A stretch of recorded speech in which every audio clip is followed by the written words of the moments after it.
So yan na, okay na yan siya. So, mapapatudo na. Okay.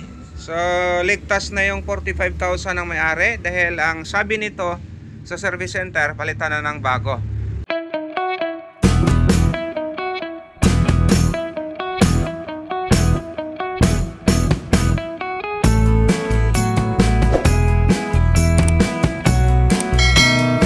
Mga ka-difficulties, may gagawin tayo, Pioneer. Subukan natin gawin to. Ang model niya ay AB, ayan, medyo blurred. Ayan, AB receiver BSX-330. So ito ang issue nito. Bigyan natin ng liwanag. Ayan, dinala na sa service center, tinanggihan dahil bibili na lang daw ng bago. Na-stock lang daw to ng may-ari, tapos patunogin, ayaw na. So tutunog, tapos namamatay, putol-putol. So subukan natin kung kaya bang magawa. Testing muna natin. Makita ko sa inyo kung anong tunog niya. Naka 40. May nilagyan ko na ng input yan. Ay, ito. So yung ano, lagyan natin ng signal. Try natin sa DVD. DVD. Yan, DVD na yan.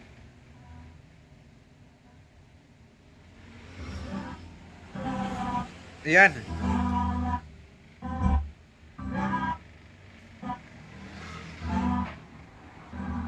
Ayan, patay sindi. Parang anti-copyright to. Nangyari. Okay, so para malaman natin kung anong issue, buksan muna natin, no? Okay, so yan, nabuksan na natin. So napansin natin, okay naman, mukhang wala naman problema sa amplifier circuits niya. Dito, napansin tayo, ang dumi. Ayan, o. Ayan, o, madumi. Tapos dito, sa side na to, ayan, o, ang dumi. Susubukan natin na linisin yan, tapos i-reheat natin, kung pwedeng i-reheat dyan. Di muna tayo gagalaw ng mga pyesa. Linis muna. Lagyan natin ng, hugasan natin ng thinner, tapos hinang, tapos testing natin uli. Okay, update. So nilinis natin, wala pa rin pagbabago. Ayan, nilinis din natin yan. Ganito ang napansin ko. Pag i-load natin to siya, yan, may load siya. Yan, nilo-load natin yan. Ano, supply na 12 yan eh. Tapos ito, signal din to. Sana to, HDMI circuit to eh. Ngayon, naka-under na yan. Binubulyuman natin yan, no? Naka-bulyum yan. Yan, patay-patay. Pansin nyo? O, under, hindi. Yan, nawawala, nabubuhay. Yan, patay-patay. Ngayon, hugutoy natin to. Yan, nakahugot na. Hindi na namatay, oh. Yan. Hindi na siya namamatay. So ngayon, titingnan natin. Check natin, ha. Ganito gagawin. Check natin yung 12 volts nito. Kasi ito, may 12 volts to. Lagay lang natin dito. Tapos test natin yung 12. Ano lang naman yan eh. Yan yung supply siya, oh. Kung napansin natin to, 12 volts lang yan. Meron siyang, ayan, di makita. Ayan, 12 volts positive, tapos ground. Check natin, kahit magkabilang dulo. Tusukin lang natin. Ayan, so meron siyang nasukat na 11.8. Ngayon, isasalpak natin yan. Sasalpak natin, ha. Yan, nakasalpak na siya ngayon. Tingnan natin kung anong mangyari sa 11.8. Ayan, oh, bumagsak, oh. Nagiging 9.7 na lang. So, ibig sabihin dito, ang magiging problema natin dito usually, nagputol-putol siya. Maaring sa kabilang sa supply, pero malaki ang porsyento ko na ang problema natin dito sa side na to. Kasi napansin natin, parang corroded siya. Then, baka itong mga capacitor dyan, nagkakaroon na ng leak or shorted. Kaya ang gagawin natin dyan, isa-isahin muna natin, i-check natin yan, kung ano yung dahilan. Okay, update tayo, no?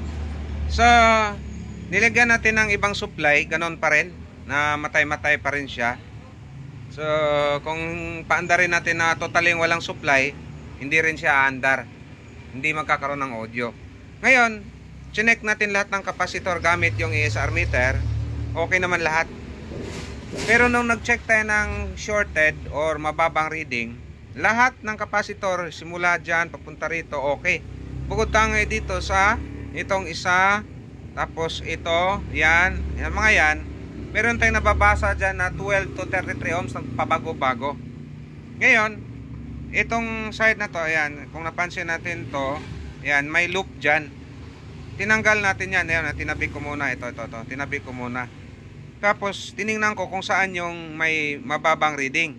Dito ba sa portion na to, or doon sa papuntang portion na yan. Ngayon, napansin natin na, nandito ngayon yung mababang reading sa dalawang kapasitor na yan. Yan.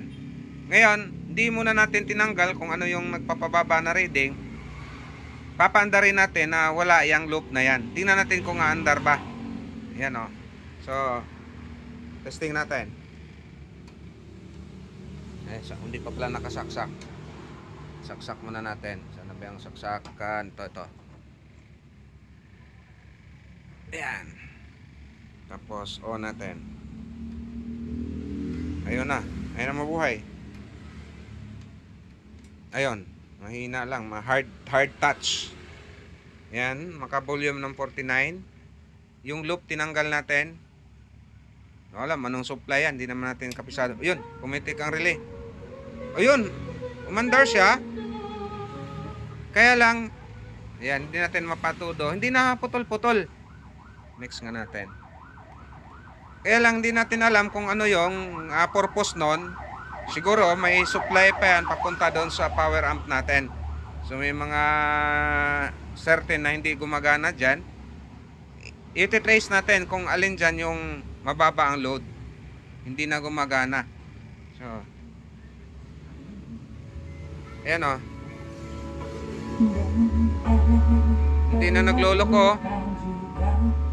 Napaandar natin kagad. Kanina kasi pag pinaandar natin to, na nakahang yung supply, hindi siya aandar. So kailangan i-trigger mo na siya, tapos tanggalin mo ngayon. Pag umandar na, tuloy-tuloy na siya. Kaya lang pag pinatay natin, wala, hindi na rin, paandarin natin, hindi na rin siya tutunog. Kaya ito na yan, next step natin, trace natin kung saan dyan yung may problema. So tingnan natin, may duda ako dyan sa mga kapasitor na yan. Baka yung dalawa may mababang reading na. Okay? So yan o, testing natin, tingnan natin kung ano ang reading nito. Ito yung sinasabi ko kanina. Yan o. So meron siyang 40 ohms o. Baliktaran yan. Tapos dito, meron din siya. So subukan natin na alisin yan. Tingnan natin kung anong pagbabago. Okay, update tayo sa HDMI board. So pinagtatanggal natin tong mga loop. Ayan, loop na yan. Itong mga loop na to.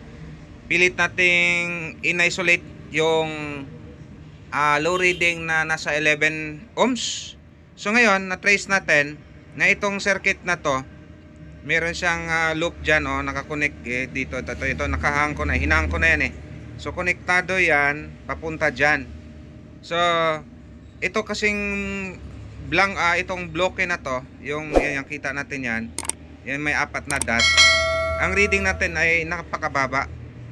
So na-isolate na natin yan at na-trace natin na konektado sa likod yan. Tapos tatawid dito sa may regulator. Ngayon, nandito kasi sa side na lang to yung mababa. Tapos may napansin tayo dito, makita natin yan, may 5 volts siya oh. Labo, yan, may 5 volts. Susubukan natin injikan ng short killer. So ngayon, kinabit ko na yung ground. Yan, naka-ground dyan sa supply para makita natin, kasi ang dami na nating tinanggal. Hindi pa rin nahanap yung yung short. Kaya ubos yung oras natin nito. Subukan natin kung saan yung uusok. Itong side na to. Diyan pumunta kasi. Tapos dito tayo mag-i-inject ng ang settings ko ngayon 3 volts. Subukan natin kung lalabas ba siya. So dito ko i-inject siya. Tingnan natin ha. So dito, ayan, dito sa side na to. Ito. Pwede yung may tinanggal akong capacitor diyan, wala pa rin. Subukan natin ha. Yan oh, may umusok siya. So natuyo kaagad yung capacitor na to. Ito. Yan. So mainit. Tapos yung current natin nasa 1 ampere sa 3 volts. So itong filter yan. Yan. Ayun. Tumaas yung reading niya, nagiging 300 na oh. Yan, 300 na siya. Pinaliktad natin. May 240. Ayan may 240 siya. So subukan nating tanggalin yung yung capacitor na yan. Tatanggalin ko lang ha. Okay, natanggal na natin Ayan tinabi natin. So check natin uli kung ilan ang reading nito. Itong side na to at saka ano ba yan? Ito. Saka yan. Ayan, wala na tayong nabasa So wala na siyang nabasa. Tingnan natin tong capacitor na yan. Ayan, itong capacitor. Tinanggal ko, tinabi ko lang. Tingnan natin kung ilan ang natanggal. Nabali ko na.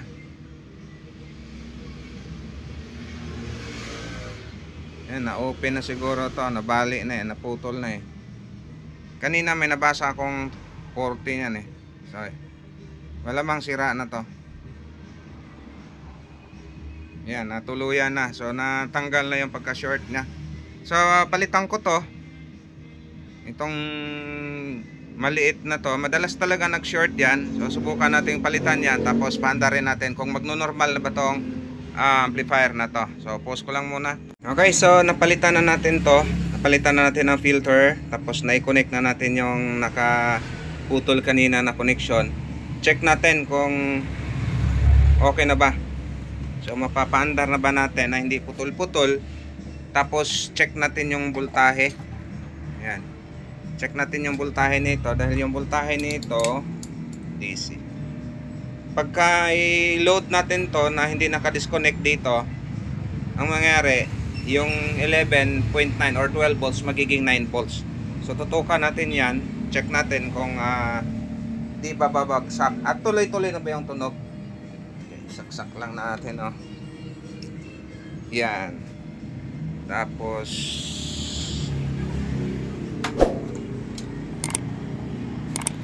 power on. Yan, may volume na siya. Hindi pa tumong yung relay. Yun, meron agad. Check natin. Check natin yung 12 kung ano nangyari. Ayun. Yung 12, 10. Siguro normal lang yan. Pero hindi na putol-putol Check natin yung check natin tong tinanggal natin. Tingnan natin kung ilan yung supply dito.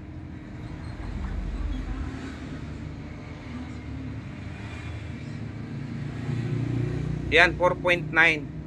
5 volts. Ibig sabihin 5 volts pala yung nag-short. So sa madaling salita, kaya ang tunog kanina ay putol-putol, parang parang sirang plaka o sirang desk dahil putol-putol. So nag-short ngayon yung filter ng 5 volts regulator. So yan na, okay na yan siya. So, mapapatudo na.